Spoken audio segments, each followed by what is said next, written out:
Hi there, Nancy Chapin here with Windermere Mount Baker.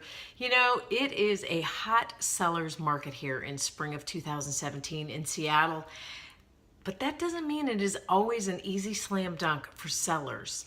So lots of people think when it's a hot seller's market that all you really have to do is put a sign in front of your house and you'll get a buyer. Well, you will get a buyer, but the real question is, how much money will you leave on the table? Now, is it just couple $1,000s? Yeah, maybe for that, for the hassle and effort of really doing it right and putting your house on the market, maybe that'd be worth it.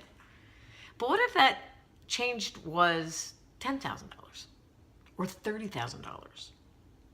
What if it ended up being closer to $100,000? And you don't know if you don't put it on the market. Now here's the other crazy thing is, so you decide you're going to put it on the market and you decide you're going to hire a realtor, real estate professional to help you with that. I've seen a lot of real estate people, brokers, put a house on the market and they don't do much more than just put a sign out in front. Like, they don't clean the place. They take the photos with their own smartphone or maybe their own DSLR, but still, they're not a professional photographer. Or they barely vacuum the place. There are 100 million examples every day on the multiple listing service of, I think, homes where the broker really did not earn their commission. And here's the crazy thing.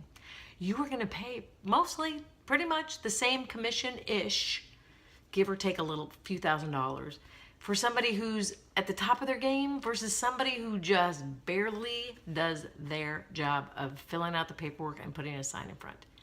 So if you're gonna go through the effort and put your house on the market and you're gonna find somebody to really list your house on the market and do it right because you don't wanna leave money on the table, make sure you're still not leaving money on the table. I can tell you the details of a listing that luckily I was working on the buy side and my people easily got that house for $75,000 less. Yeah, $75,000 less because the listing broker did a really crappy job for their clients. Win for me and my clients, but it breaks my heart for those sellers because you know what? They don't know the difference. So if you want to have some more conversation about what it takes to really get the most bang for your buck and maximize, because you know, those dollars, it's not that you're greedy, it's your retirement. It's paying for your kids' college. It is money that is okay to have come to you, but you really got to find the right person to help you get there. So that is my bit of wisdom for you if you're thinking about selling your house. Till next time, bye-bye.